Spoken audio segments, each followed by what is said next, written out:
시청자 여러분 안녕하십니까. 지금부터 전옥현의 안보정론을 시작하겠습니다. 이번 시간에 첫 번째 뉴스는요, 이 문재인 정부의 알박기 인사, 이거 굉장히 심하다. 여러분들 다 아시지 않습니까? 지금까지는요, 이 문재인 대통령의 알박기 인사가 59명으로 알려졌는데요. 이 방금 조선일보의 단독 보도를 보면 22명이 새롭게 지금 나타났어요. 그래서 이렇게 이 권명호 국민의힘 의원이 조금 전에 이 공공기관 알박기 인사 현황을 전부 이 폭로를 했습니다. 참 기가 막힌 인물들이 많이 가 있는데요. 이 알박기 인사가 왜 문제가 되느냐? 왜냐하면 국정 기조가 전혀 다른 사람들이 앉아가지고 이 윤석열 대통령의 국정 기조 그리고 이제 국정 여러 가지 이제 과제들이 있지 않습니까? 이것이 말이죠. 이 같은 민주당에서 이어진다 하더라도 이 대통령이 누구냐에 따라서 정부 성격이 달라지고 정책 방향이 달라지잖아요. 근데 문재인 정부는 완전히 국정 실패했어요. 이 실패한 정책을 안 하겠다라고 하는 것이 윤석열 정부의 정책 기조이고 방향이고 정책의 방향입니다. 그렇기 때문에 전혀 생각이 다른 사람들이 계속해서 자리를 앉아 있는 거예요. 이러니까 이 국정 현안이 중요한 이 국정 과제가 이행될 리가 없잖아요. 이런 것들이 전부 지지율 하락으로 전부 다 이어지는 거예요. 그래서 윤석열 대통령이 아무리 잘한다 하더라도 이러한 넘을 수 없는 벽이 있기 때문에 이 국정의 효율성, 능률성 이게 사라지게 되는 것이고, 그렇다 본다면 문재인 정부 시즌2 한 30, 40%는 그렇게 이어질 수밖에 없어요. 인의 장벽에 지금 이 한계에 부딪히고 있다. 굉장히 안타까운 현상인데요.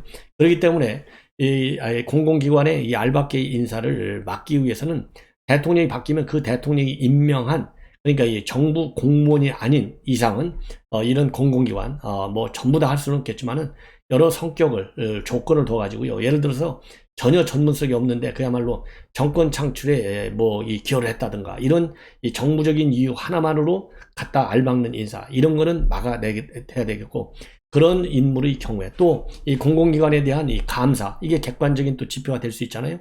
이 감사 결과를 두고 성과가 미흡한 공공기관장과 고위 임원들, 이건 대통령이 언제든지 임면권을 행사할 수 있도록 하는 이런 법 개정이 굉장히 시급한 사안이 아닌가, 이렇게 판단이 됩니다.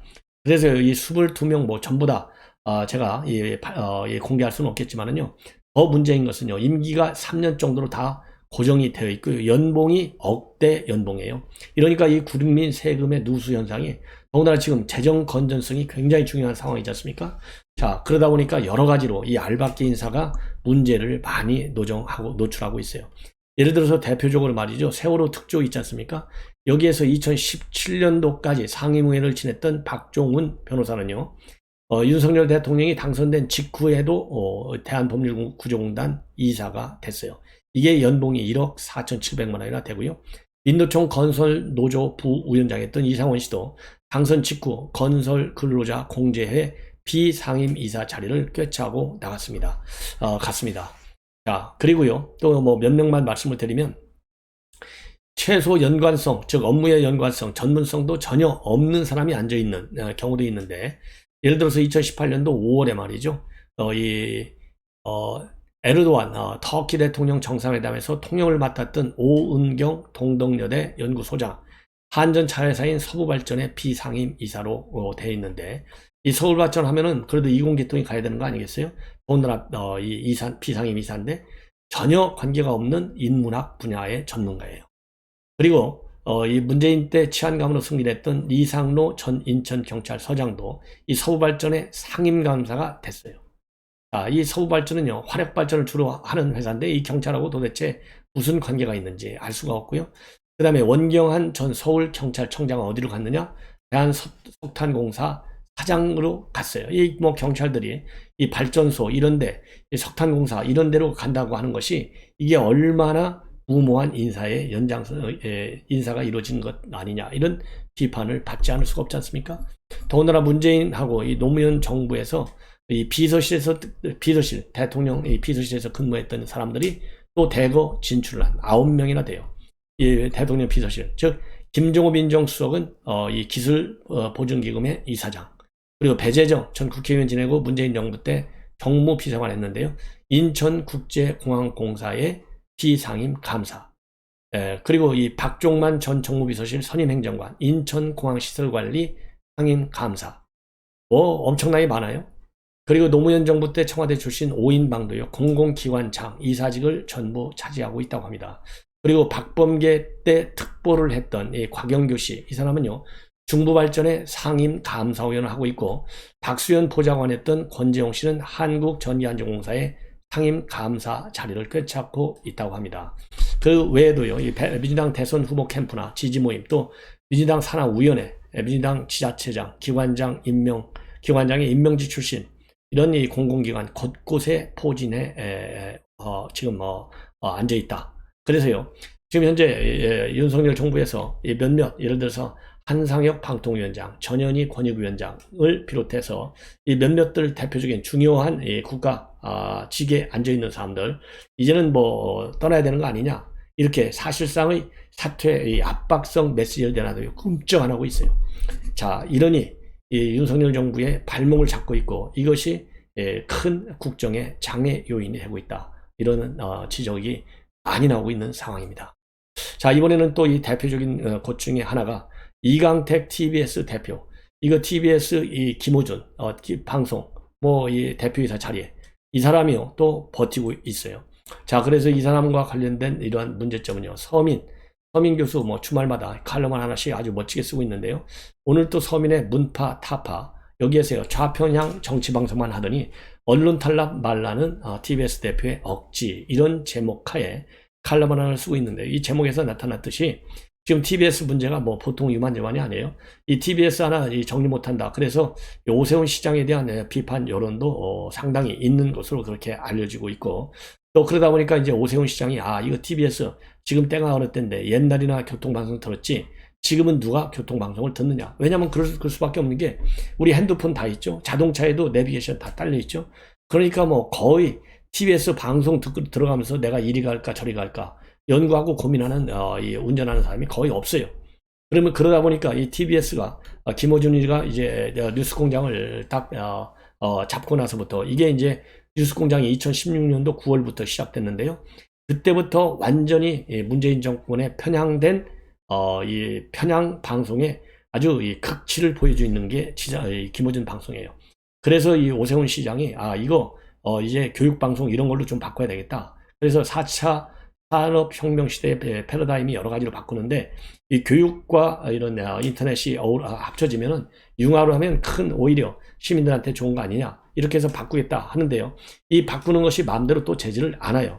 이게 입법 조례를 통과해야 되는데, 그동안에는 민주당이 딱 서울시의회를 장악해가지고 예산을 좀 줄이려고 하니까 그것도 마음대로 못 줄이게 해서 전혀 TBS 김어준 뉴스공장 개선이 되지 않고 있어요. 왜냐하면 근본적으로 말이죠, 이 법안이 제일 처음에는요 서울시 산하기관으로 출범을 했어요. 90년대에 서울시 산하기관으로 출범을 했는데 2020년도 2월에 말이죠, 미디어 대단으로 해서 독립돼서 나왔습니다. 예, 그래서 산하기관이 아니고 출연기관이 돼버린 거예요. 그래서 지금 예산을 한 70% 정도, 연간 300억이나 지원을 하는데도 불구하고 오세훈 서울시장이 꼼짝을 못하고 지금 여기에 지금 걸려 있어요.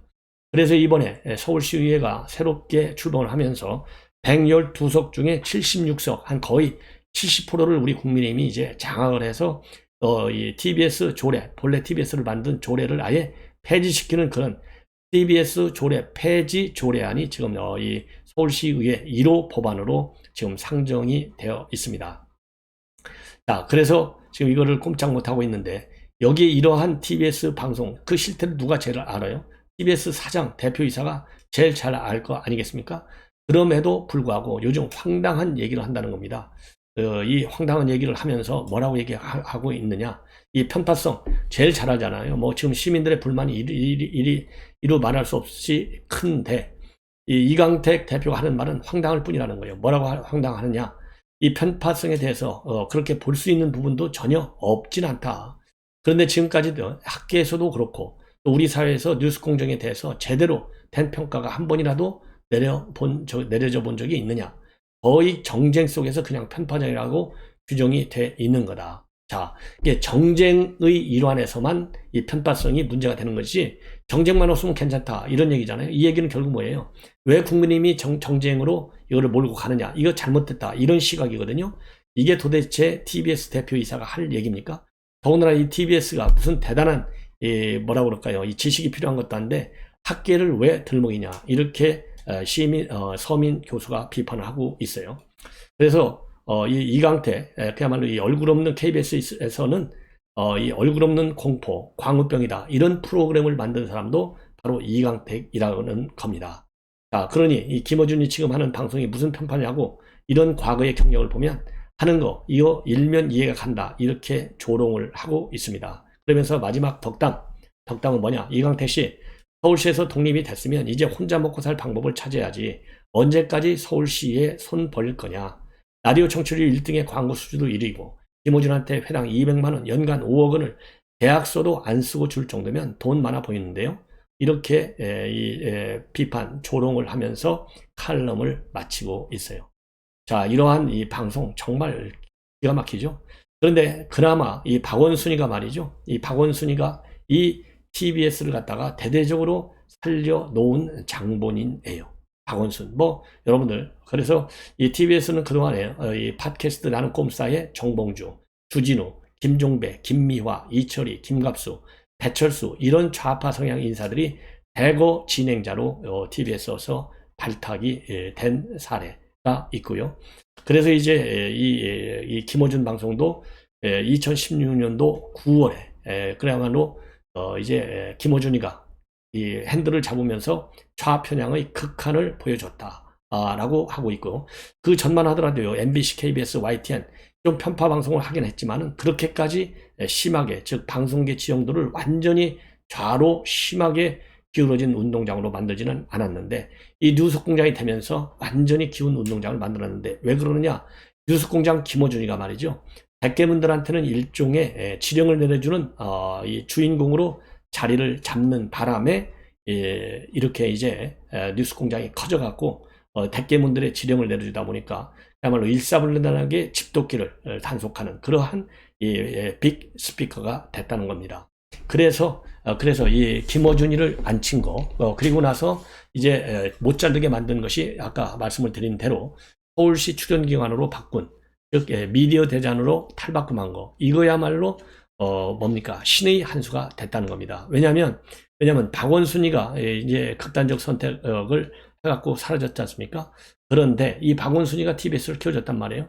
만약에 미디어 대장이 되지 않았으면 그야말로 서울시 산하기관으로 남았으면 오세훈 시장 마음대로 할 수 있는 거지 않습니까? 그런데 별도의 독립 대장으로 만드는 바람에 지금 오세훈 시장도 꼼짝 못하고 지금 절절매고 있는 상황. 그래서 이게 신의 한 수가 됐다. 이런 평가를 하고 있어요. 자, 여하간요, 이 법에 저촉되지 않는 범위 내에서 TBS에 대한 대대적인 수술이 매우 시급하다. 이렇게 저는 지적하지 않을 수가 없고요. 자, 이준석 관련 이제는 뉴스인데요. 이준석이가 지금 계속해서 지방에서 이 자맹을 하면서 말이죠. 당원 모집을 계속 독려하고 있어요. 이미 여러 차례 거쳐서 지난 8일 날, 11일 날, 또 16일, 오늘 또 이 페북에 글을 올려가지고요. 지금 당원 모집을 해달라. 당원에 가입을 해달라.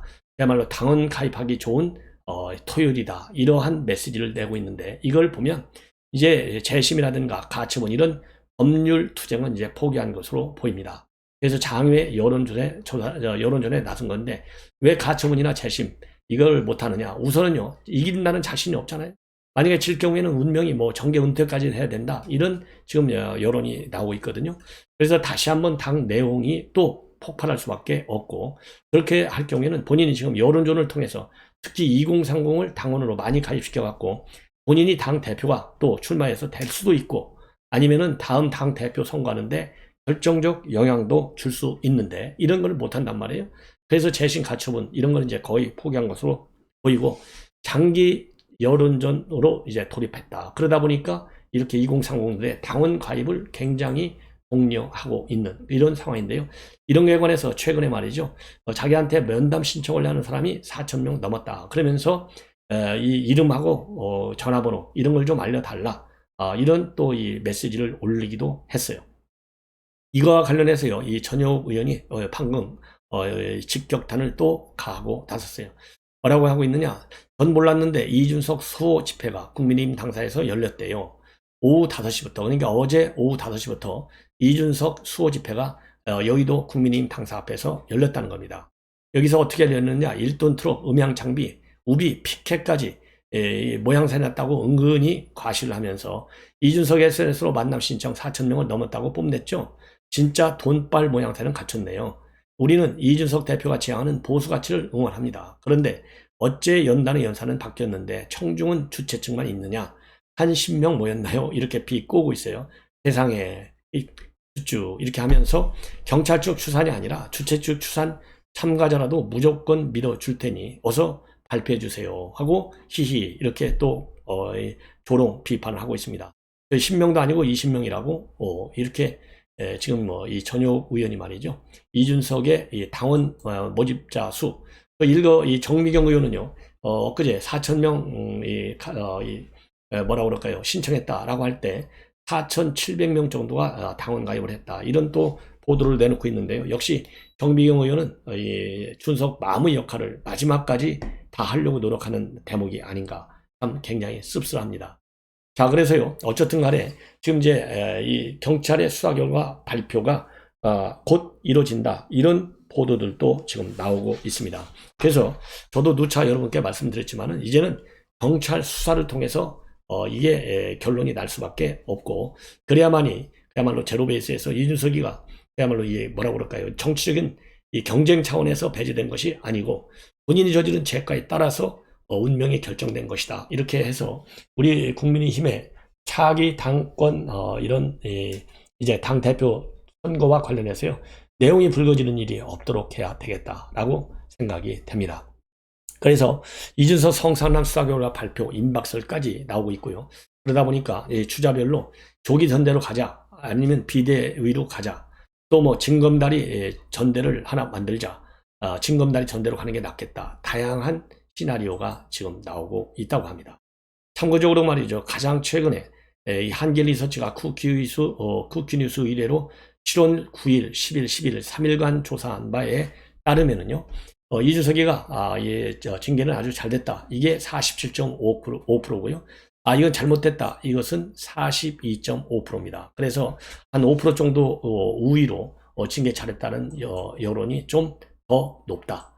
이런 점을 참고로 여러분들께서 아시는 게 좋을 것 같습니다. 그래서 지금 이준석의 이러한 자맹, 장기전에 들어갔는데요. 이제 경찰 수사가 이제 어떻게 될까가 궁금한데 제가 보기에는요. 흔히 우리가 선입견을 갖고 있는 것이 이걸 경찰이 제대로 수사하겠느냐 또 이 많은 또 이 추측을 갖고 있지 않습니까? 그런데 이 경찰 수사에도요. 이번 윤리의 징계, 징계 조치가 상당히 영향을 줄 수밖에 없지 않느냐. 그리고 또 두 번째로는요. 이 김소연 변호사가 성상남을 주장했던 장의사, 그 다음에 김성진, 김성진의 법률 대리인을 하고 있잖아요.